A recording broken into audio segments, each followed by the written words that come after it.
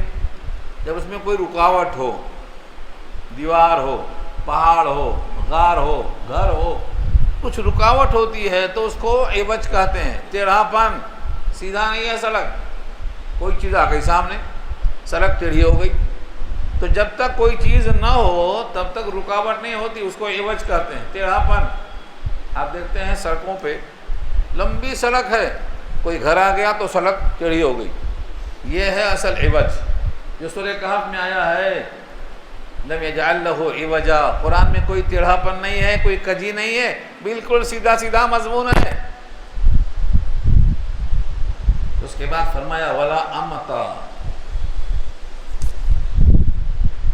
امتا تو بلندیاں ہوتی ہیں نا، ٹیلا، بالا حصار کی طرح اونچا، ایسی کوئی چیز نہیں ہوگی جو ٹیلے کی شکل نظر آئے، اونچائی کی شکل نظر آئے، تو نہ ٹیڑھا پن ہوگا، نہ بلندی ہوگی، نہ ٹیڑھا پن ہوگا، یہ اسی کی صفت ہے، کان صفصفہ کی، زمین چٹیل میدان ہوگی، نہ اس میں ٹیڑھا پن ہوگا، نہ اس میں کوئی اونچائی اور بلندی ہوگی۔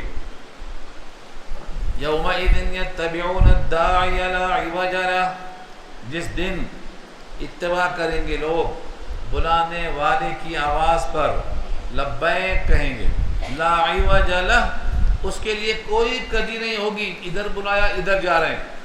آج کل کیا ہوتا، اذان ادھر ہو رہی ہے ادھر جا رہے ہیں، اگر کچھ کام کر کے آتا ہوں، اذان ادھر ہو رہی ہے تو ادھر جا سکتے نا، کچھ کام کر کے آ رہا ہوں جا رہا ہوں بولتے، مگر یہ جب آواز آئے گی تو اس آواز کے سمت میں بھاگے چلے جائیں گے، اور وہ سر اٹھائے ہوئے، یہاں سر اٹھانے کا ذکر نہیں ہے، وہ ہے سورہ ابراہیم میں، مہطعین مقنعی رؤوسہم لا یرتد الیہم طرفہم وافئدتہم ہوا، ان کے دل ہوا کی طرح ہو جائیں گے، مطلب اندر کوئی پلان نہیں رہے گا، ہیبت کی بنا پر آدمی کا دل ہوا ہو جائے گا، چہرہ اٹھا ہوا ہوگا، مہطعین چہرہ اٹھا ہوا، مقنعی رؤوسہم اپنے سروں کو ایک دھن کی طرف، اسی آواز کی طرف بھاگے چلے جائیں گے، لا یرتد الیہم طرفہم، ان کی نگاہیں نہ دائیں پلٹے گی نہ بائیں پلٹے گی، یہ آواز کا ذکر وہاں کیا،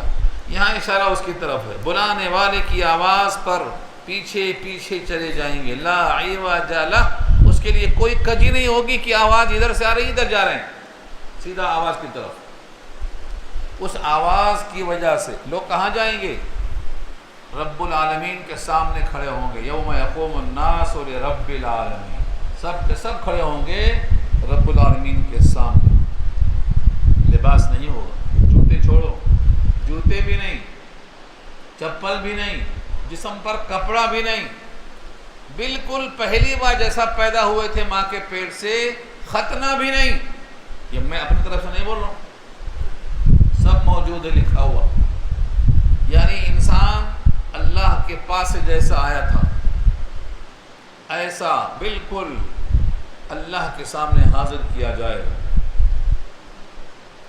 وفاتن، بالکل بدن ننگا ہوگا، پیر ننگا ہوگا، جسم ننگا ہوگا۔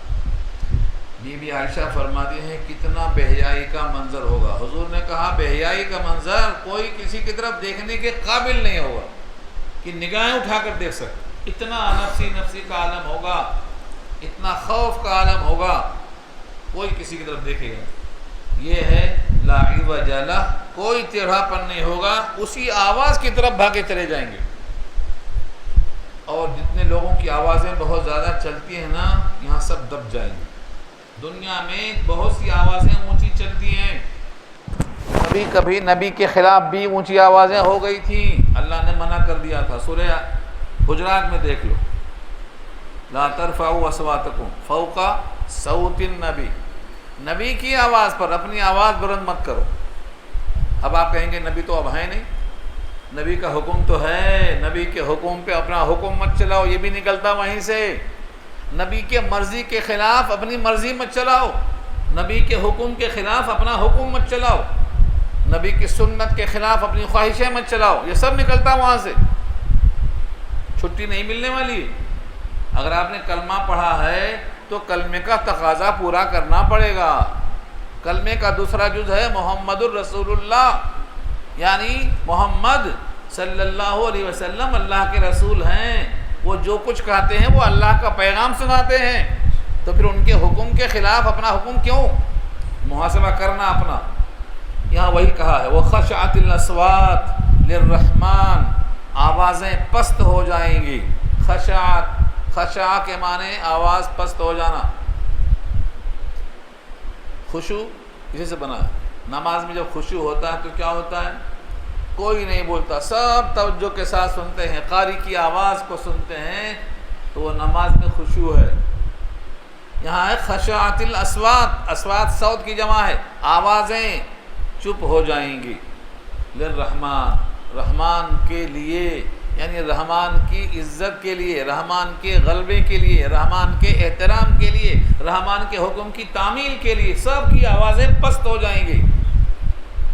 فلا تسمعوا، تو پس آپ نہیں سن سکیں گے، الا ہمسا، سوائے پاؤں کی آہٹ کے. آہٹ، ہمسا کہتے ہیں پاؤں کی وہ آہٹ جو جوتے چپل کے بغیر پاؤں زمین پر رکھنے سے کھس کھس کی آواز جو آتی ہے، یہ ہے ہمسا. پاؤں کی آہٹ اسے کہتے ہیں. کوئی آواز نہیں آئے گی، بڑے بڑوں کی آوازیں دب جائیں گی. صرف اگر آپ سنیں گے تو ننگے پاؤں زمین پر رکھنے کی جو آہٹ ہوتی ہے، یہ ہلکی ہلکی آواز آپ کو کان میں آ سکتی ہے، اس کے سوا کوئی آواز نہیں آئے گی. یومئذ، اس دن یہ بھی ہوگا. یہ بہت اہم آیت ہے.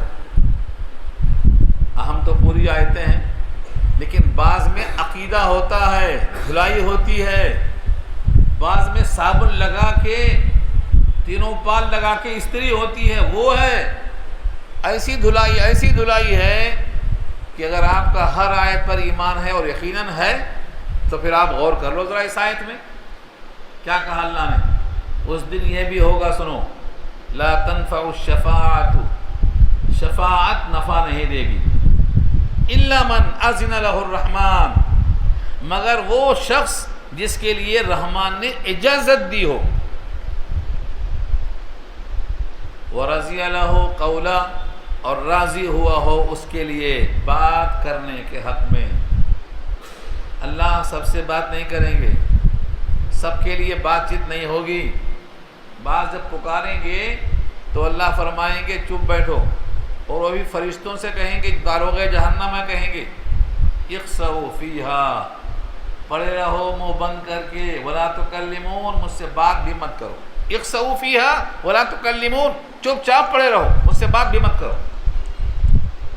تو بات اور سفارش سب کے لیے نہیں ہوگی. دو شرطیں ہیں، سفارش کرنے والا بھی مومن ہو اور جس کے حق میں سفارش کی جائے وہ بھی مومن ہو.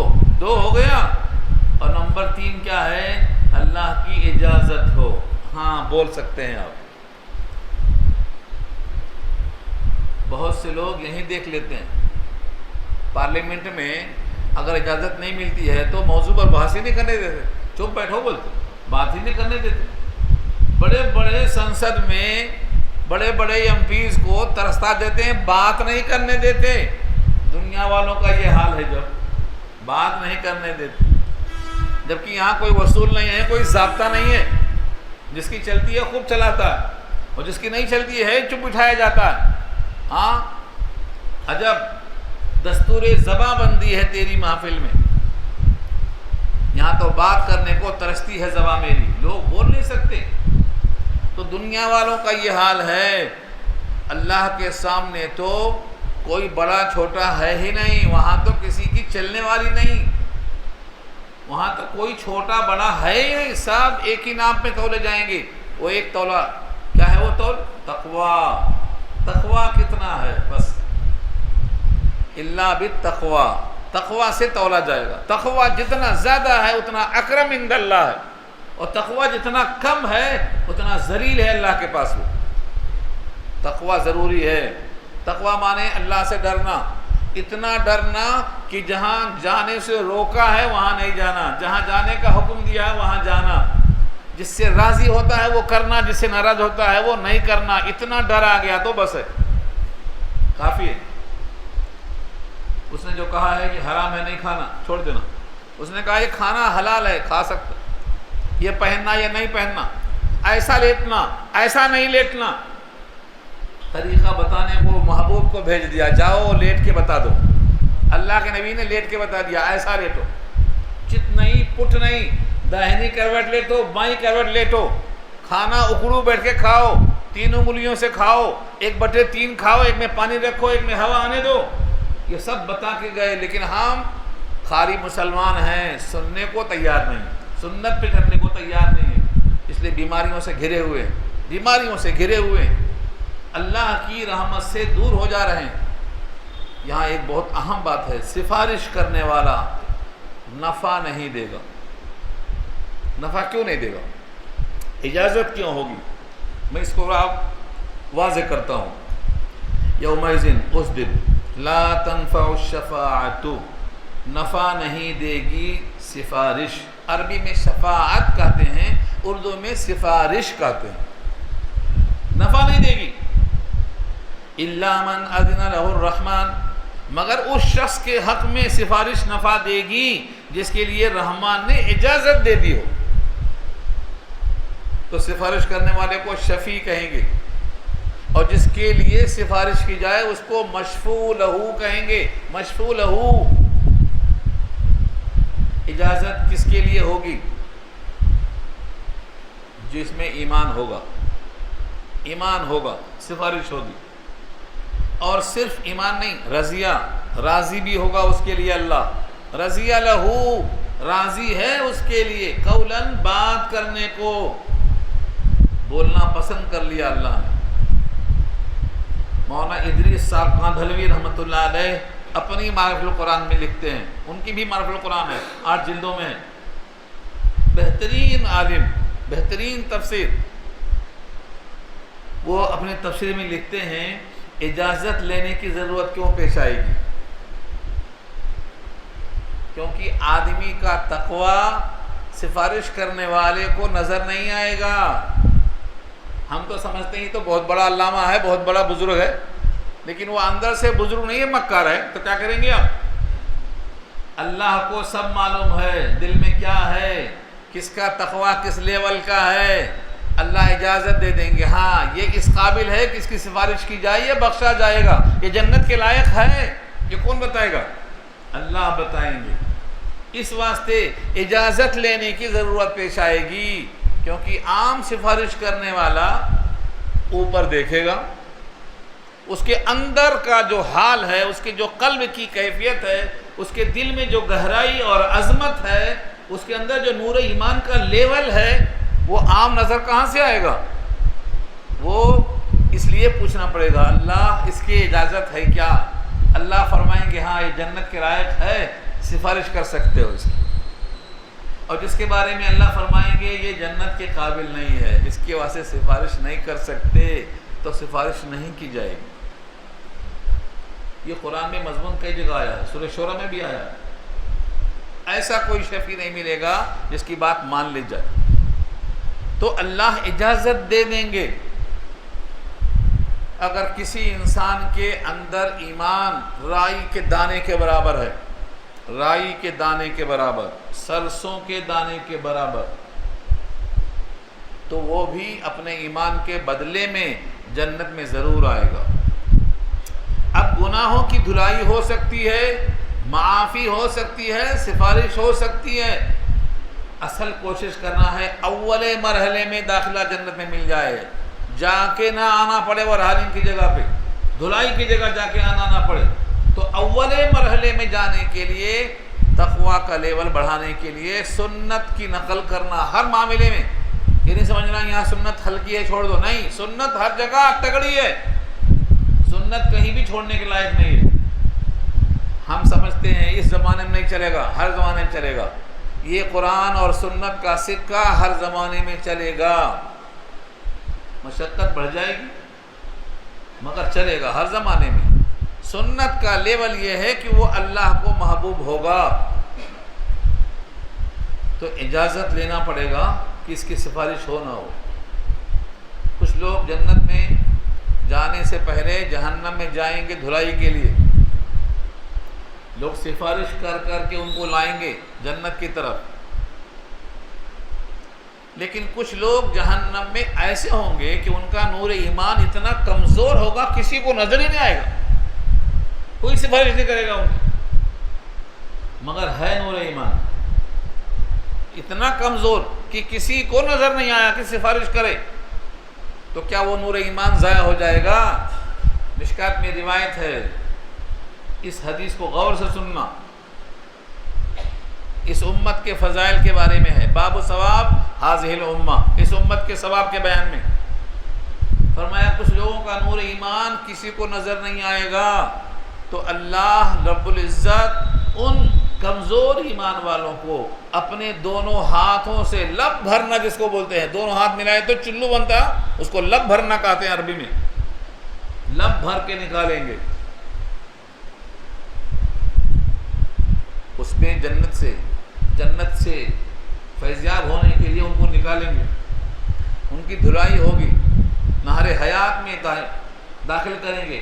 نہر حیات میں داخل ہونے کے بعد جہنم کا پورا کالا کوئلہ سب ختم ہو جائے گا، صرف پیشانی پہ تھوڑا باقی رہے گا کہ یہ آیا ہوا ہے، یہ نکل کے آیا ہوا ہے، ہاں یہ جیل جا کے آیا ہوا ہے، نشان ڈال دیا ہے۔ وہ کہیں گے اللہ میاں یہ بھی مٹا دو، کیونکہ اس سے بے عزتی ہو رہی، جب بخشش ہو گئی تو یہ بھی نکال دو۔ اس موقع پر سیدنا ابو بکر صدیق فرماتے ہیں کہ اللہ کے نبی ایک لب بھر کے نکالنے کے بجائے آپ فرما دیجئے اللہ 2 مرتبہ لب بھر کے نکالے گا، امت کا فائدہ ہو جائے گا۔ حضرت عمر نے کہا نہیں، ایک لب بھر کے کافی ہے، ایک لب بھر کے کافی ہے۔ دونوں میں تھوڑا سا نوک جھوک ہو گئی، دونوں کے دونوں نبی کے ساتھی ہیں، دونوں کے دونوں اگر کسی بات پر متفق ہو جائیں تو نبی مخالفت نہیں کرتے، ایسے ساتھی ہیں۔ عمر اڑ گئے، حضور نے خاموشی کے ساتھ مسکراتے ہوئے فرمایا عمر سچ کہتے ہیں۔ کیوں؟ اللہ کے بعد، اللہ کے لب بھرنے کے بعد بچے گا کیا؟ یہ رائے ہے عمر فاروق کی، اور اس کی تصدیق کیا اللہ کے رسول نے، عمر سچ کہتے ہیں۔ اور صدیق میں امت کی محمد ہے، محبت کی بنا پر وہ کہتے ہیں کہ آپ ایک مرتبہ اور کہہ دیجئے تو اللہ آپ کی بات نہیں کاٹے گا، امت کا فائدہ ہو جائے گا۔ لیکن حقیقت وہی ہے کہ آپ سچ کہتے ہیں، اللہ کے لب بھرنے کے بعد کوئی بچے گا نہیں، تو اللہ نکالیں گے ان کو۔ میں بولنا چاہ رہا ہوں جن کا نور ایمان اتنا کمزور ہے کہ کسی کو نظر نہیں آیا، ایسے کمزور ایمان والوں کو آخر میں اللہ خود نکالیں گے، لیکن ایمان ضائع نہیں ہوگا، ایمان کا صلہ بہرحال ملے گا۔ لیکن سب بھروسہ نہیں کر کے بیٹھ جانا، کوشش یہ کرنا کہ پہلے مرحلے میں بلا حساب و کتاب کے یا آسان حساب کتاب کے یا بلا جرح کے جنت میں داخلہ مل جائے۔ اللہم حاسبنا حسابا یسیرا والی لائن میں چلے جاؤ، تو سفارش نفع نہیں دے گی، یہ بات کر رہا تھا میں، اس دن نفع نہیں دے گی سفارش، مگر اسی کے حق میں جس کے حق میں رحمان نے اجازت دی ہو، وَرَضِيَ لَهُ قَوْلًا، اور اس شخص کے واسطے بات کرنا بولنا پسند کر لیا ہو۔ اس کے بعد اللہ کا علم کتنا محیط ہے، اللہ کی رحمت کتنا محیط ہے۔ کیا فرمایا؟ يَعْلَمُ مَا بَيْنَ أَيْدِيهِمْ وَمَا خَلْفَهُمْ، یہ وہی جملہ ہے جو آیت الکرسی میں ہے۔ اللہ کے صفات میں سے جو 10 ٹکڑے ہیں آیت الکرسی میں، اس 10 میں سے ایک ٹکڑا یہ ہے یعلم، وہ جانتا ہے، ما بین ایدیہم، جو مخلوق کے دونوں ہاتھوں کے درمیان یعنی سامنے ہے، وما خلفہم، اور جو مخلوق کے پیچھے ہے، یعنی مخلوق کا آگے پیچھے کا سارا علم اللہ جانتا ہے۔ ولا یحیطون بہ علما، اور ساری مخلوق مل کر بھی اپنے علم کے ذریعے سے اللہ کا احاطہ نہیں کر سکتی۔ احاطہ مانے گھیر لینا، کوئی بندہ، سارے بندے مل کر اللہ کا اپنے علم سے احاطہ نہیں کر سکتے، اس کا علم گھیرا نہیں جا سکتا، اس کا علم لامحدود نہیں ہے، اس کی ذات لامحدود نہیں ہے، اس کے صفات لامحدود نہیں ہیں، بندے سارے مل کر اس کا احاطہ اپنے علم سے نہیں کر سکتے۔ وَلَا يُحِيطُونَ بِهِ عِلْمًا۔ آیت الکرسی میں یہ 2 جملے اللہ کی صفات میں ہیں۔ ساری مخلوق کا علم اللہ کے پاس، لیکن ساری مخلوق مل کر اللہ کے علم کو گھیر نہیں سکتی، احاطہ نہیں کر سکتی۔ میں نے ایک مثال دی تھی اس پر آپ کو، کتنا کمزور علم ہے، ساری کائنات کا علم اللہ کے علم کے سامنے۔ اس کے واسطے میں نے ایک مثال دی تھی آپ کو سورہ کہف کے حوالے سے۔ موسیٰ اور خضر دونوں کشتی میں بیٹھے ہیں، چڑیا آئی چونچ میں پانی لے کے چلی گئی۔ حضرت خضر نے موسیٰ سے کہا چڑیا کے چونچ میں پانی گیا، سمندر میں سے کم ہوا، جتنا سمندر کے اندر سے پانی چونچ میں جانے سے کم ہوا، اتنا بھی علم اللہ کے علم میں سے ہمیں اور تمہیں دینے سے کم نہیں ہوا۔ ہمیں تمہیں سے مراد میرا علم تکوینی اور تمہارا علم تشریعی، موسیٰ کا علم شریعت کا، خضر کا علم کونیات کا، کائنات کا، اسرار کائنات کا، دونوں کا علم ملا کے بھی اللہ کے علم میں سے اتنا بھی کم نہیں کر سکتے جتنا چڑیا نے پانی کم کیا ہے چونچ میں لے کے۔ یہ مثال بتاتی ہے کہ ساری کائنات کا علم کدھر ہے، اللہ کا علم کتنا وسیع ہے۔ یہاں یاد رکھو اس کو، وَلَا يُحِيطُونَ بِهِ عِلْمًا وَعَنَتِ الْوُجُوهُ لِلْحَيِّ الْقَيُّومِ۔ الحی القیوم تو آپ پڑھ چکے ہیں آیت الکرسی میں۔ الحی زندہ، القیوم سب کو تھامنے والا، سب کو سنبھالنے والا۔ القیوم کے معنی سب کو سنبھالنے والا، چلنے والے، لڑکنے والے، ساری کائنات کو جہاں جہاں سنبھالنے کی ضرورت ہے یہ ہے القیوم۔ مثلا آسمان رکا ہوا ہے کھمبے کے بغیر، کون سنبھالنے والا ہے؟ اللہ فرماتے ہیں اگر ہم اس آسمان کو گرا دیں تو روکنے والا کون ہے؟ کون ہے روکنے والا؟ وَلَئِن زَالَتَا، اگر وہ ان کو زائل کر دے، گرنے کے واسطے چھوڑ دے تو روکنے والا کون ہے؟ کتنی سجدہ گاہیں ہیں، ان تمام سجدہ گاہوں میں کوئی ہے جو آسمان کو گرنے سے روک لے؟ پوچھا ہے اللہ نے، اگر کوئی نہیں ہے آسمان کو روکنے والا تو پھر سجدہ گاہ کیسے ہے وہ؟ کیوں سجدہ گاہ ہے وہ؟ یہ سوال ہے یہاں۔ تو الحی زندہ، ایسا زندہ جو کسی کے دینے سے زندہ نہیں ہے، اپنی ذاتی حیات ہے۔ ہماری حیات تو اللہ کی عطا ہے، جب تک وہ چاہے گا ہم زندہ رہیں گے۔ ہماری حیات اللہ کی حیات سے ہم کو ملی ہے، لیکن اللہ کی حیات ذاتی ہے۔ 7 صفتیں ہیں، کتنی؟ 7۔ 7 صفات کمالیہ ذاتیہ کہلاتی ہیں۔ مثلا اللہ ذات ہے، حیات اس کی صفت اول ہے، قدرت صفت ثانی ہے، مشیت صفت ثالث ہے، ارادہ صفت رابع ہے۔ صفات ہیں یہ، اللہ سمیع ہے، اللہ بصیر ہے، اللہ قدیر ہے، یہ سب اس کی صفات ہیں۔ اس کی ذات سے اس کی صفات کو الگ کر کے مت دیکھو، ذات کو صفات سے الگ کر کے مت دیکھو۔ یہاں کیا کہا؟ للحی القیوم، یہاں الحی القیوم نہیں ہے، لل ہے، یہ سمجھانے کو لایا ہوں وہاں تک آپ کو. یہاں کیا کہا؟ حیٌ قیوم، جو ذات ہے اس کے لیے سب کے چہرے جھک جائیں گے. آج تو اکڑ کے چلتے ہیں نا، سجدہ کرنے کو تیار نہیں، مگر اس دن سب کے چہرے جھک جائیں گے. وعنت الوجوہ، عنت الوجوہ، وجوہ جمع ہے وجہن کی، اور اس میں جو ال لگا ہوا ہے یہ آل کے معنی ہے، تمام چہرے. اور عنتا یعنی جو کے معنی آتے ہیں جھک جانا، جھک جانا. وعنت الوجوہ، تمام چہرے اس حی قیوم کے سامنے جھکے ہوئے ہوں گے. کسی کے مجال نہیں جس کی پیشانی اور ناک زمین پر نہ ہو. اس دن بڑے بڑے ناک والے جھک جائیں گے، کوئی باقی نہیں بچے گا. اللہ کی قدرت کا اظہار بتا رہے ہیں. کوئی ایسا نہیں ہوگا جس کا چہرہ زمین پر نہ جھکا ہوا ہو. یہ احساس دلانے کے لیے ہمارے نبی جب سجدے میں جاتے تھے تو ایک دعا پڑھتے تھے. یہ سجدے کی دعا کے علاوہ سجد وجہی للذی خلقہ وشق سمعہ وبصرہ، میرے چہرے نے سجدہ کیا اس ذات کو جس نے چہرے کو بنایا اور اس میں آنکھیں بنایا، کان بنایا، ناک بنایا، چہرے کے نقشوں کو بنایا. یہ آپ سجدے میں اعتراف کرتے تھے. سجد وجہی للذی شقہ خلقہ. یہ کب کرتے تھے دعا؟ فرض میں نہیں، نفل میں، لمبے سجدے میں.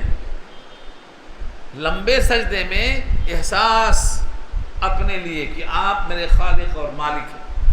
میرا چہرہ جو جھکا ہوا ہے اس کے بنانے والے آپ ہی ہیں. اس میں جو ناک ہے جس سے انسان کی بڑائی اور عظمت کا اظہار ہوتا ہے، اس ناک کو بھی آپ بنانے والے ہیں. تو سجدہ آپ کا طویل ہوتا تھا. یہی اعتراف میں کتنا طویل. بی بی عائشہ فرماتی ہیں مجھے شک ہوا کہیں روح تو نہیں پرواز کر گئی. بی بی عائشہ کا بیان ہے، میرا نہیں. مجھے احساس ہوا کہ کہیں پرواز تو نہیں کر گئی روح، تو میں نے حضور کے تلوے میں ہاتھ لگایا، تلوے میں حرکت ہوئی تو جان میں جان آئی. یہ ان کا بیان ہے، بخاری میں روایت ہے. یہ طویل سجدے میں کیا کرتے تھے آپ؟ یہی احساس کہ محشر کے میدان میں سب کے چہرے جھک جائیں گے، مگر نبی تو محشر کو دیکھ رہے ہیں. بلکہ آپ نے فرمایا ہے اگر کسی کو محشر کا میدان دیکھنا ہے آنکھوں سے جیسے ہو رہا ہو، سامنے ریئل ہو رہا ہو، تو قرآن کی 3 سورتیں پڑھ لے. اذا الشمس کورت، اذا السماء انفطرت، واذا السماء انشقت. یعنی تکویر، انفطار، انشقاق، یہ تینوں صورتیں ترجمے کے ساتھ پڑھ لو، محشر کا میدان سامنے آ جائے گا. تو اس آیت میں اشارہ اسی کی طرف ہے کہ سارے چہرے جھک جائیں گے. للحی القیوم، اس ذات کے لیے جو حی ہے، جو زندہ ہے، القیوم جو سب کو جھکانے والی ہے، یعنی جو سب کے لیے تھامنے والی ہے. اگر کسی نے اس ذات کا انکار کیا یا اس کے ساتھ کسی کو ملا دیا یا اس کے صفات میں کسی کو شریک کیا، اس نے ظلم کیا، تو اس نے کیا لادا؟ وَقَدْ خَابَ مَنْ حَمَلَ الظُّلْمَ، اور ناکام ہوا وہ شخص جس نے لادا اپنے اوپر ظلم، یعنی شرک. شرک 2 طرح، یا تو اللہ کے برابر کسی کو سمجھا، شرکت، پارٹنرشپ، اللہ کے ذات کے برابر کسی کی ذات کو، اللہ کے صفات کے برابر کسی کے صفات کو. اگر اس نے سمجھا تو اس نے یہ شرک کیا، اور شرک والا بوجھ اتنا بڑا ہے کہ اس کو ناکام کر کے چھوڑے گا. یہ ہے خوابہ. خوابہ، خائب و خاسر ہونا اردو میں استعمال ہے. وقد خواب من دساہا، جو نفس کے اندر پھنس گیا وہ ناکام ہو گیا. تو فرمایا جو شخص بھی ظلم کو اپنے کندھے پر اٹھائے گا، یعنی شرک کو اپنے کندھے پہ اٹھائے گا، وہ ناکام ہو جائے گا. کیونکہ اللہ نے فرمایا ہے میں ہر غلطی معاف کر دوں گا، شرک نہیں معاف کروں. ان اللہ لا یغفر ان یشرک بہ ویغفر ما دون ذلک لمن یشاء. اللہ بخش دے گا شرک کے علاوہ جو چاہے گا، لیکن شرک کی بخشش نہیں ہوگی۔ اس لیے اپنے ذات سے شرک کا صدور نہ ہونے دینا، یہ نکلتا ہے اشارہ یہاں سے وَقَدْ خَابَ مَنْ حَمَلَ الظُّلْمَ وَمَنْ يَعْمَلْ مِنَ الصَّالِحَاتِ وَهُوَ مُؤْمِنٌ، اور جو کرے گا عمل صالح بشرطے کہ وہ مومن ہو۔ یہ واو میں دو معنی ہو سکتا ہے، بشرطے کہ وہ مومن ہو، اس حال میں کہ وہ مومن ہو، یا واو حالیہ بھی ہو سکتا ہے۔ امام بخاری کے مقابل میں امام اعظم نے اس آیت کو کوٹ کیا ہے ایمان کی بحث میں، کہ ایمان تصدیق قلبی ہے، اعمال اس کا جز نہیں ہے۔ دیکھو یہاں اللہ نے خود کہا ہے جو عمل صالح کرے اس حال میں کہ وہ مومن ہو، یعنی عمل صالح کو الگ کیا اور مومن کے ایمان کو الگ کیا، جزو ایمان عمل صالح کو نہیں بتایا۔ بہت سے لوگ عمل صالح کرتے ہیں مگر ایمان نہیں ہے تو کام میں نہیں آئے گا، یہیں سے نکلتا ہے۔ بہت سارے نیک لوگ کام کرتے ہیں، نماز بھی پڑھتے ہیں بغیر ایمان کے۔ ہاں کبھی دیکھا آپ نے سیاستدانوں کو افطار پارٹی میں آ گئے روزہ کے بغیر، نماز میں کھڑے ہو گئے، عید میں کھڑے ہو گئے، وضو کے بغیر، طہارت کے بغیر نماز میں کھڑے ہو گئے، عمل صالح ہے نہیں ہے وہ، مگر مومن نہیں ہے تو کام نہیں آئے گا۔ افطار پارٹی میں بیٹھ کے روزہ نہیں ہے، کوئی فائدہ نہیں، کوئی فائدہ نہیں ہے ایسا روزہ رکھنے سے، دھوکہ ہے یہ۔ افطار پارٹی میں روزہ رکھ کے آؤ، روزہ کھولو تو فائدہ ہے نا۔ نماز پڑھ رہے ہیں، ایمان ہی نہیں ہے۔ کتنے لوگ ایسے ہیں جو اچھے کام کرتے ہیں لیکن ایمان نہیں ہے۔ اب لوگ کہتے ہیں بھائی ایمان اتنی اہم چیز ہے تو کیا ہے آخر ایمان کیا ہے؟ ایمان ہے کیا؟ ایمان یہ ہے مالک کو مان لینا، مالک کو پہچان کے مالک کو مان لینا، اور وہ کہاں ہے؟ جو نبی نے بتایا، جمیع ما جاء بہ الرسول، ان تمام چیزوں کو مان لینا جو اللہ کے رسول لائے ہیں بحیثیت رسول کے، وہ مومن ہو گیا۔ اس کو آپ نہیں مانیں گے تو جتنا چاہے عمل صالح کر لو، فائدہ نہیں ہے۔ عمل صالح کا فائدہ اسی وقت ہوگا جب آپ کے دل میں ایمان ہو، یقین ہو۔ دکھاوے کی نماز، دکھاوے کا روزہ شرک ہے، شرک۔ یہ میں نہیں کہہ رہا ہوں، ہمارے نبی نے کہا ہے۔ الفاظ کیا نبی کے؟ من صلی یرائی فقد اشرک، جس نے نماز پڑھا ہو نا عیدگاہ میں ٹوپی لگا کے دکھاوے کے واسطے، اللہ کے واسطے نہیں، تو کیا کیا اس نے؟ شرک کیا اس نے۔ من صام یرائی فقد اشرک، روزہ رکھا دکھاوے کا میں روزہ ہوں حالانکہ روزہ نہیں ہے، شرک کیا۔ وَمَن تَصَدَّقَ یرائی فقد اشرک، جس نے صدقہ کیا دکھانے کے لیے، لوگ خوش ہوں گے میں بھی دے رہا ہوں، میں بھی حاتم طائی کی اولاد ہوں، دکھاوے کے لیے صدقہ کیا، اس نے بھی شرک کیا، یعنی اللہ کے ساتھ مخلوق کو شریک کر لیا۔ تم بھی خوش، اللہ بھی خوش۔ اللہ فرماتے ہیں تم جا کر اسی سے اجر مانگ لینا، میرے پاس کچھ نہیں ملے گا۔ پارٹنرشپ کا قائل نہیں ہوں، انا اغنى الشرکاء، یعنی شرک، میں پارٹنرشپ سے بیزار ہوں۔ اگر کوئی کام آپ نے کیا ہے مجھ کو بھی خوش کرنے کے لیے اور ساتھ میں کسی مخلوق کو بھی خوش کرنے کے لیے، میرا اس عمل سے کوئی تعلق نہیں ہے، میں اجر نہیں دوں گا، جا کے اسی سے مانگ لو۔ اتنی صاف حدیثیں سنا رہا ہوں۔ اب دیکھو یہاں کیا شرط گیا، جو عمل صالح کرے بشرطے کہ وہ مومن ہو، اس حال میں کہ وہ مومن ہو، یعنی مومن ہو کر عمل صالح کرے۔ اس واسطے میں بولتا ہوں پہلے ایمان کو صحیح کرو، پہلے یقین کو صحیح کرو، تصدیق قلبی کو صحیح کرو، عمل صالح کا نمبر بعد میں آئے گا۔ آج جھگڑا ہو رہا ہے عمل پہ، نماز میں یہاں باندھنا ہاتھ کی وہاں ہاتھ باندھنا، ارے دل میں کیا ہے دیکھو پہلے، دل میں کیا ہے۔ اگر دل میں تصدیق قلبی کمزور ہے تو ہاتھ کہیں باندھو فائدہ نہیں ہونے والا۔ آپ کے دل میں اللہ کی عظمت ہونا چاہیے، تصدیق قلبی دل میں ہونا چاہیے۔ ایمان کی جگہ دل ہے، محل ایمان قلب ہے۔ سورہ حجرات پارہ 26 دیکھو اس کے لیے، فلا یخاف، اللہ فرماتے ہیں اگر حالت ایمان میں نیک عمل کرتا ہے تو کوئی خوف نہیں ہے. فلا یخاف، کوئی خوف نہیں ہے. ظلمن، ظلم کا، ولا حزمن، اور کمی کا. کیا لفظ ہے؟ ظلم کا مطلب یہ ہوتا، میں نے 4 نماز پڑھی تھی، وہاں 3 ہی درج ہے، ایک غائب ہے، جیسے آج کل ہو رہا ہے نا بھائی، غائب.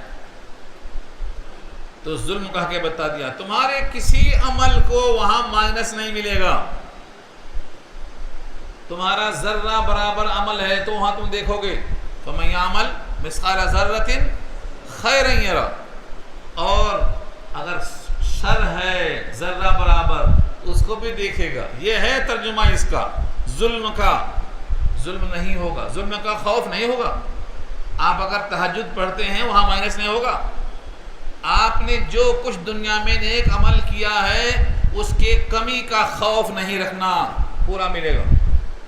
اگر مسجد سے ایک تنکا نکال کے باہر پھینکا ہے صفائی کے نام سے، وہ تنکے کا ثواب ملے گا. اگر آپ کے پاؤں میں کانٹا چبھ گیا تو اس کانٹا چبھنے کا ثواب ملے گا. اگر آپ کے جیب میں پیسہ دائیں طرف ہے اور وقت پر بائیں جیب میں ہاتھ ڈالا، جھٹکا لگا، ارے پاکٹ مار دیا کسی نے، فوراً خیال آیا شاید اس جیب میں ہو اور فوراً مل گئی، اس درمیان کے وقفے میں جو جھٹکا لگا نا اس پر بھی اجر ملے گا. یہ میں اپنے دوست نہیں تھا، سب مثالیں موجود ہیں حدیثوں میں، یہ سب نبی کے فرمان کا ترجمہ کر رہا ہوں میں. یہ تو فلا یخاف ظلمن کا ترجمہ کیا ہے؟ کمی کا خوف نہیں، کمی کا خوف نہیں. آپ نے تہجد کی 12 رکعت پڑھا تھا، ثواب 10 کا ملا، 2 حذف ہو گیا، نہیں، یہ دل سے نکال دو. جو لوگ کہتے ہیں نیکی کر دریا میں ڈال، اس کو مائنس کرو، یہ سوال صحیح نہیں ہے. نیکی کر دریا میں ڈال یہ جھوٹ ہے. نیکی کر، اسٹاک جمع کر، اللہ کے پاس جمع ہو رہا ہے، تمہارے پاس فنا ہو رہا ہے. تم جو بینک میں رکھے ہو، گھر میں رکھے ہو، جیب میں رکھے ہو، یہ فنا ہوگا، اللہ کے پاس جمع کریں گے، باقی رہے گا. ما عندکم ينفد وما عند اللہ باق، باقی رکھنا ہے تو اللہ کے پاس جمع کرو. اور ایک لفظ ہے ولا حزما، کمی کر دی، نہ کسی ذاتی کا اندیشہ ہوگا اور نہ کمی کا اندیشہ ہوگا. ذاتی کا مطلب ہم نے 2 بار جھوٹ کہا تھا، یہاں 3 بار جھوٹ لکھا ہے، پکڑا گیا. فرماتے ہیں اللہ ایسا نہیں ہوگا، یہ تو ظلم ہو جائے گا. یہ تو اللہ نے اعلان کر دیا ہے اگر کوئی برائی کرے گا تو برائی کے بقدر پکڑا جائے گا، اور اگر نیکی کرے گا تو 10 گنا اضافہ دے کر اکرام کیا جائے گا. من جاء بالحسنہ فلہ عشر امثالہا، یہ تو اللہ نے کہا. من جاء بالسیئۃ فلا یجزی الا مثلھا، اگر گناہ کرے گا تو گناہی کے بقدر ہی پکڑا جائے گا. وہ بھی اگر توبہ کر لے گا تو مائنس ہو جائے گا، لیکن اگر نیکی کرے گا تو ہم 10 گنا اضافہ کر کے دیں گے. تو یہ مومن کے واسطے ہے. تم کمی اور ذاتی کا اندیشہ مت کرو، ایمان کے ساتھ جو عمل کر رہے ہو ریکارڈ میں جمع ہو رہا ہے. یہ جگہ اللہ فرماتے ہیں تم کر کے بھول جاتے ہو، ہم لکھ کے اس کو مقید کر دیتے ہیں. ہاں، انا کننا نستنسخ ما کنتم تعملون، تم جو کرتے ہو ہم لکھوا دیتے ہیں. تو آج یہ بات دماغ میں ڈال لو، فلا یخاف ظلم ولا حزما، نہ کمی کا اندیشہ ہوگا نہ ذاتی کا اندیشہ ہوگا. ظلم کے معنی کم، ظالم کہتے ہیں اللہ کے حق میں کمی کرنے والا. جب پھل کم پیدا ہوتا ہے تو کہتے ہیں اس سال پھلوں میں کمی آ گئی، ظلما یعنی پھل میں کمی آ گئی. اور حزما ذاتی کو، ذاتی بھی نہیں ہوگی، ہمارے کسی عمل میں ذاتی نہیں ہوگی. یہ کہہ کے اللہ فرماتے ہیں ہم نے قرآن میں اتنے انداز کی مثالیں دی ہیں کہ چلو تمہارے دل میں یہ نہیں بیٹھے گی تو یہ بیٹھے گی، یہ نہیں بیٹھے گی تو یہ بیٹھے گی. جتنی مثالیں ہو سکتی ہیں سب قرآن میں ہم نے پھیر پھیر کے بیان کیا. کتنی مثالیں ہیں. وعیدوں کو ہم نے بار بار دہرایا ہے، پھیر پھیر کے بیان کیا ہے تاکہ لوگ متقی ہو جائیں یا ان کے دل میں اللہ کی یاد پیدا ہو جائے. مثالیں دی ہیں اللہ نے. کریم کی تمام مثالوں کو ایک صاحب نے جمع کر دیا ہے ایک کتاب میں. اس کا نام کیا ہے؟ امثال القرآن. امثال القرآن، قرآن کی مثالیں. کتنا کام کیا ہوگا انہوں نے، پورا قرآن پڑھا ہوگا، سمجھا ہوگا، مثالوں کو چنا ہوگا، نکال کے کمپوز کیا ہوگا، اور ہم آئیں کہ پڑھنے کو تیار نہیں. لکھا ہوگا تم نے، تم ہی پڑھ لو. قرآن کریم کی مثالوں سے معلوم ہوتا ہے ہماری حیات کی حیثیت کیا ہے. زمین سے جو گھاس نکلتی ہے اور بڑی ہوتی ہے، پیلی ہو جاتی ہے، کچھ دن کے بعد ہواؤں میں اڑتی ہے، یہ ہماری حیثیت ہے. اللہ نے کہا تمہاری زندگی کی مثال بالکل ایسی ہے. انما مثل الحیات الدنیا کماء انزلناہ من السماء فاختلط به نبات الارض. یہ آیت میں مثال اسی کی دی ہے. تم بھی ایک دن ماں کے پیٹ میں پیدا ہوئے، ننھے منھے ہوئے، بڑے ہوئے، جوان ہوئے، بوڑھے ہوئے، زمین دوز ہو گئے. ایسا ہی تو زمین سے نکلتا ہے. مردہ زمین کو پانی برسا کر زندہ کرتے ہیں، شباب آتا ہے، پھل آتا ہے، پھول آتا ہے، خوشبو آتی ہے، پیلا ہو کر زرد ہو کر زمین دوز ہو جاتا ہے، ہوائیں لے کے اڑاتی ہیں. یہ تو انسان کی زندگی ہے. اس کے آگے کیا ہے؟ اب اگر ایمان ہے، عمل صالح ہے، تو اصل حیات اب شروع ہوتی ہے جنت کی. لیکن اگر یہیں تک ہے، بے ایمان ہو کر مرتا ہے، تو پھر ختم ہے قصہ. اس کے آگے صرف عذاب ہی عذاب ہے. اس آیت میں دیکھو وَكَذَلِكَ أَنزَلْنَاهُ قُرْآنًا عَرَبِيًّا، اور اسی طرح ہم نے اتارا، انزلناہ نازل کیا، قرآنًا قرآن کو، عربیہ عربی زبان میں. پہلے مخاطب عربی تھے. مخاطب کا لحاظ ہوتا ہے نا کلام میں، تو پہلے مخاطب کون ہے؟ رسول اللہ ہیں، اور آپ کے ساتھی سب عربی زبان والے ہیں. تو اللہ کا اپنی دائمی کتاب کے لیے عربی زبان کا انتخاب کیوں کیا؟ کیونکہ پہلے مخاطب رسول اللہ عربی ہیں، جنت کی زبان بھی عربی ہے، رسول اللہ کی زبان بھی عربی ہے. عربی سیکھو. تمہیں 3 وجہ سے حضور نے حکم دیا ہے، میں صرف ترجمہ کر رہا ہوں. احب العربیہ لثلاث، عربی سے محبت کرو 3 وجہوں سے. کیوں؟ رسول اللہ کی زبان عربی ہے، قرآن کی زبان عربی ہے، اہل جنت کی زبان عربی ہے.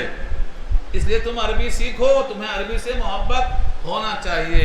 جتنا ڈالر سے محبت ہے، فرانس سیکھتے ہو، انگلش سیکھتے ہو، اتنا تو محبت کرو کم سے کم قرآن سے. قرآن سیکھنے کے لیے عربی سیکھو اتنا کم سے کم. تو اللہ نے فرمایا ہم نے اس کو نازل کیا ہے عربی زبان میں. وَصَرَّفْنَا فِيهِ مِنَ الْوَعِيدِ، اور وعیدوں میں سے اس میں ہم نے طرح طرح سے بیان کیا، یعنی عجب طریقے سے بیان کیا. کہیں کچھ کہیں کچھ، پھیر پھیر کے بیان کیا ہے. صرفنا، صرفہ کہتے ہیں ایکسچینج مارکیٹ کو. صرافہ مارکیٹ کا مطلب ایکسچینج. روپیہ دے کے ریال لو، ریال دے کے ڈالر لو، ڈالر دے کے مغربی بنگال کا لو، جو چاہے خریدو. صرفنا کے معنی ہیں، یہ وہی لفظ ہے. ہم نے قرآن میں ایک ہی چیز کو پھیر پھیر کے بیان کیا ہے. اب تو سمجھو، یہ تو سمجھو، ایسا تو سمجھو. پھیر پھیر کے بیان کیا ہے. مقصد کیا ہے پھیر پھیر کے بیان کرنے کا، بار بار آنے کا؟ لعلہم یتقون، شاید کہ لوگ متقی ہو جائیں، شاید کہ لوگ ڈر جائیں. یا متقی نہیں ہوں گے لیکن کم سے کم یحدث لہم ذکرا، کسی قدر ان کے لیے کچھ سمجھ پیدا ہو جائے گی، جو دھیرے دھیرے شور جوالا بن جائے گی، کچھ تو چنگاری پیدا ہوگی. فتعالی اللہ الملک الحق، پس بلند ہے اللہ. فتعالی اللہ، تو تعالی اللہ، اللہ بلند ہے. اگر اللہ بلند ہے تبھی اس کا کلام بھی بلند ہے، تبھی اس میں مثالیں ہیں، تبھی اس سے تقوی پیدا ہوتا، تبھی اس سے ذکر پیدا ہوتا. بلند ہے وہ، جتنا بلند وہ ہے اتنا اس کا کلام بھی بلند ہے. اللہ فرماتے ہیں میرے کلام کی عظمت دوسرے کلام پر ایسی ہے جیسے خود میری عظمت میری مخلوق پر ہے. کس قدر ناقدری ہو رہی. آج امت کتنا دور ہے قرآن سے, کتنا دور ہے. یہاں 20-20 سال سے درس قرآن ہوتا ہے اور یہاں آ کر لوگ کہتے ہیں ہمیں پتہ ہی نہیں تھا, ہمیں آج معلوم ہو, ہم پہلی بار آئے. اس میں غلطی کس کی ہے, آپ کی ہے یا میری ہے؟ کس کی ہے بتائیے سوچ کے, آپ کس کی غلطی ہے؟ یہاں سے نکلتے ہوئے اور یہاں آتے ہوئے پرچار کرتے ہوئے جانا, قرآن سننا ہے تو یہاں آؤ, قرآن سننا ضروری ہے, قرآن کے لیے آؤ, یہ آپ کی ڈیوٹی ہے. اخباروں میں بڑی بڑی فوٹو آتی ہیں کتوں کی, بلیوں کی, خنزیروں کی, مگر قرآن کی محفلوں کی فوٹو نہیں آتی ہے کہ قرآن پڑھا جا رہا ہے, سنو آ کے, سمجھو آ کے. کیوں؟ ہماری کوتاہی ہے. ہم قرآن کو ہر گھر میں پہنچائیں, یہ ہماری ڈیوٹی ہے. اب کوئی نبی نہیں آئے گا, امتی کے ذمہ ہے, یاد رکھ لو. تو فرمایا چونکہ یہ ذکر بہت اونچا ہے اس لیے کہ اس کی ذات ہی اونچی ہے جس نے بھیجا ہے. فتعال اللہ, بس اللہ بلند ہے. اللہ کی صفت میں سے نمبر 1 کیا ہے؟ تعالی. اللہ تعالی جو بولتے ہیں آپ اسی کو الٹا کر کے بولو, فا کو نکالو, فا تو تعقیب کے لیے ہے, تو تعالی اللہ, اس کو الٹا کرو اللہ تعالی. اللہ کی ذات وہ ہے جو بلند ہے, سب سے بلند ہے. اس سے بلند کوئی ذات نہیں ہو سکتی کیونکہ سب مخلوق ہیں, وہ اکیلا خالق ہے. تو فتعال اللہ کہو یا اللہ تعالی کہو, یہ وہی تو لفظ ہے. اس کے بعد الملک, بادشاہ. سورہ الناس میں پڑھا ہوگا آپ نے ملک الناس. فاتحہ میں کیا پڑھا؟ مالک یوم الدین. آج بھی مالک وہی ہے لیکن عارضی دے رکھا ہے. اس گھر کے تم دیکھ لو, یہ پلاٹ تمہارا ہے تم دیکھ لو, یہ بچے تمہارے ہیں تم دیکھ لو, ہے سب اس کی ملکیت. عارضی ملکیت کو ایک نام دے دیا ہے, ورنہ سب کے سب ہلاک ہو جائیں گے, سب کی میراث ہم کو ملے گی. انا نحن نرث الارض ومن علیہا والینا یرجعون. تو ہماری ملکیت یہاں بھی ہے لیکن یہاں تمہاری جو عارضی ہے نا, وہاں عارضی بھی نہیں ہوگی, سب چھین لی جائے گی. تو بادشاہ الملک. الحق, الحق کے معنی جو سچ ہے, اس کے علاوہ کوئی حق نہیں ہے, سب عبد الحق ہیں, حق کہیں ہے, حق صرف اللہ ہے. اللہ حق ہے, وہاں سے جو آیا ہے کلام وہ بھی حق ہے. اس لیے کہا جاء الحق وزہق الباطل, حق آیا اور باطل مٹ گیا. یہ حق ہے کیونکہ حق کے پاس سے آیا ہے. یہ 3 صفتیں اللہ نے بیان کی. فتعال اللہ الملک الحق. جب یہ جبریل پڑھتے تھے تو اللہ کے نبی صلی اللہ علیہ وسلم جلدی جلدی پڑھتے تھے, کہیں بھول نہ جائے, میرا ذمہ ہے کہیں بھول نہ جائے. اللہ فرماتے ہیں وَلَا تَعْجَلْ بِالْقُرْآنِ, آپ جلدی مت کیجئے قرآن کے ساتھ. یہ آیت ان کو سنائیے جو ایک شب میں شبینہ پڑھتے ہیں اور ایسا پڑھتے ہیں کہ نہ تم سمجھے نہ ہم سمجھے, کیا پڑھتے ہیں نہیں معلوم. یہ ان کو پہنچائیے, یہ آپ کی ڈیوٹی ہے. وَلَا تَعْجَلْ بِالْقُرْآنِ, یہ نبی کو اللہ خطاب کرتے ہوئے کہتے ہیں, جبکہ جبریل پڑھ رہے ہیں, نبی سن رہے ہیں, دہرا رہے ہیں زبان سے, کیوں بھول نہ جائے. اللہ فرماتے ہیں قرآن کے ساتھ جلدی مت کرو. وَلَا تَعْجَلْ بِالْقُرْآنِ, قرآن کے ساتھ جلدی مت کرو. مِن قَبْلِ أَن يُقْضَىٰ إِلَيْكَ وَحْيُهُ, اس سے پہلے کہ پوری ہو جائے آپ کی طرف اللہ کی وحی. اللہ کی وحی جو آپ کی طرف جبریل پیش کر رہے ہیں, جب تک یہ مکمل نہ پڑھ لیں تب تک آپ دہرائیے مت, ان کے ساتھ ساتھ مت پڑھیے. یعنی جب تک وہ پڑھیں آپ مت پڑھیے. مطلب کیا ہے؟ جب امام پڑھے تو آپ مت پڑھیے, یہ مطلب ہے اس کا. امام جب پڑھے تو آپ نہیں پڑھنا, کیونکہ ایک ساتھ 2 نہیں پڑھ سکتے. یہ ہے فلسفہ اصل قرآن کا. کیا ہوتا ہے اس سے؟ اگر 2 پڑھیں گے تو سنے گا کون؟ دونوں پڑھ رہے ہیں اور دونوں جب پڑھنے والے ہیں تو سننے والا کوئی نہیں ہے. تو فرمایا قرآن کو پڑھنا جیسے ضروری ہے, سننا بھی ضروری ہے, اور سننے میں چپ ہو کر سننا ضروری ہے. دونوں چاہیں. کیا کہا اللہ نے سورہ اعراف میں 204 نمبر کی آیت میں, وَإِذَا قُرِئَ الْقُرْآنُ فَاسْتَمِعُوا لَهُ جب قرآن پڑھا جائے تو اس کو سنو، صرف سنو نہیں، وَأَنصِتُوا اور چپ ہو کر سنو۔ اگر کوئی سنتا بھی ہے پڑھتا بھی ہے تو آیت منع کرتی ہے، آیت کہتی نہیں فَاسْتَمِعُوا لَهُ وَأَنصِتُوا، سنو اور چپ ہو کر سنو۔ امام اعظم یہی کہتے ہیں دونوں بیک وقت نہیں پڑھ سکتے، امام بھی پڑھے مقتدی بھی پڑھے، دونوں پڑھیں گے تو یہاں دیکھ لو اللہ نے نبی سے کہا ہے جب تک جبریل نہ پڑھ چکے تب تک آپ پڑھنا شروع مت کرو، ہے دلیل نہیں ہے یہ؟ امام مقرر ہوتا ہے تاکہ اس کی ابتدا کی جائے، جب وہ تکبیر کہے تم بھی تکبیر کہو، جب وہ قرأت کرے تو تم چپ ہو جاؤ، مسلم کی روایت ہے وَإِذَا قَرَأَ فَأَنصِتُوا، تم چپ ہو جاؤ۔ اور قرأت چاہے سورہ فاتحہ کی ہو یا ضم سورہ کی ہو، دونوں قرأت ہیں اور یہ مطلق حدیث موجود ہے، امام پڑھے تو تم چپ ہو جاؤ۔ آج لوگ حدیثیں لا رہے ہیں کلام پاک کی آیتوں کے مقابل میں، قرآن کے مقابل میں کوئی حدیث صحیح نہیں ہو سکتی، منکر ہو جاتی وہ ٹکرانے کی وجہ سے۔ امام اعظم کا یہی موقف ہے، جب تک جبریل نہ ختم کر دیں آپ مت پڑھیے، یہ آیت ہے ذہن میں رکھ لو اس کو۔ وَلَا تَعْجَلْ بِالْقُرْآنِ، اور جلدی مت کرو قرآن کے ساتھ، مِن قَبْلِ أَن يُقْضَىٰ إِلَيْكَ وَحْيُهُ، اس سے پہلے کہ پوری ہو جائے آپ کے پاس اللہ کی وحی۔ جبریل پورا پڑھ چکے ہیں، اب آپ پڑھیے۔ اب دل میں خیال آتا ہے کہ اگر جبریل پڑھ چکے اور ہم نہیں پڑھ پائے بھول گئے تو کیا ہوگا؟ یہ دل میں خیال آیا، اس کا جواب اللہ نے دیا ہے سورہ قیامہ پارہ 29 دیکھو، اللہ نے کہا لا تحرک بہ لسانک لتعجل بہ، زبان کو حرکت مت دو تاکہ جلدی کر بیٹھو قرآن کے ساتھ، انا علینا جمعہ و قرآن، اس کو جمع کرانا، اس کو پڑھوا دینا، اس کے زبان سے آپ کے نکلوا دینا، یہ سب میرے ذمہ ہے۔ انا علینا جمعہ و قرآن، جمعہ جمع کرنا، قرآن پڑھوا دینا، ثم ان علینا بیانہ، زبان سے بیان کرا دینا، یہ سب میرے ذمہ ہے۔ کسی کی مجال ہے جو اللہ کے کلام کی بیان کر سکے جب تک اللہ نہ ذمہ لے؟ کس کی مجال ہے؟ زبان اللہ کی دی ہوئی، دماغ اللہ کا دیا ہوا، اس کام کی طرف میلان بھی اللہ کا دیا ہوا ہے۔ کتنوں کو ہوتا میلان؟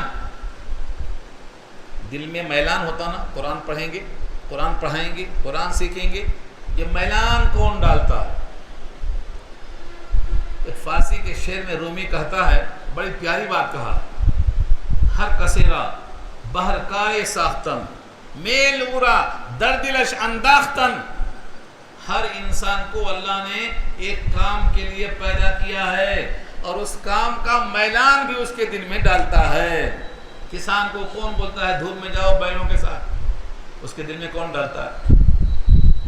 بنیا کو کون بولتا ہے بوکچا لے کے جاؤ دکان لگاؤ آؤ اور جاؤ؟ روٹی پکانے والا آگ میں ہاتھ ڈالتا ہے نکالتا، کون بولتا ہے اس کو؟ اس کے دل میں کون ڈالتا ہے؟ آپ جو قرآن سننے بیٹھے ہیں، آپ کے دل میں کون ڈالا قرآن سننا چاہیے آپ کو؟ اتنی دور سے آپ کے پاس آ کر قرآن سناؤ، یہ دل میں کون ڈالتا؟ یہ اللہ تعالیٰ ہر بندے کو اس کے دل میں کام ڈالتا ہے۔ ہر کسیرا بہر کارے ساختن میل اورا دردلش انداختن، یہ اللہ کی شان ہے۔ تو دل میں اللہ ڈالتا ہے، بیان کرواتا ہے، جمع کرواتا ہے۔ لوگ کہتے ہیں قرآن جمع کرنے میں فلاں صحابی، قرآن نے خود کہا میرے ذمہ ہے جمع کرنا۔ یہ حافظوں کے سینوں میں کیسے آیا قرآن؟ دنیا کی کوئی کتاب حفظ کر کے دکھا دو، کوئی بڑے بڑے دماغ والے، جو بچہ قرآن کا حافظ ہے اس کو بھی کہا دو غیر قرآن کو سنا دے حفظ کر کے ذرا۔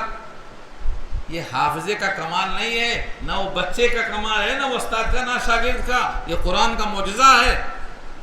ہم جو حفظ کر لیتے ہیں یہ ہمارا کمال نہیں ہے، یہ قرآن کا معجزہ ہے۔ اللہ نے کہا ہے اس کو ہم پڑھوائیں گے، ہم سینے میں جمع کرائیں گے۔ دنیا کی کوئی کتاب کا کوئی حافظ کیوں نہیں ملتا؟ کیونکہ وہاں اللہ کا حکم نہیں ہے، یہاں اللہ کا حکم ہے۔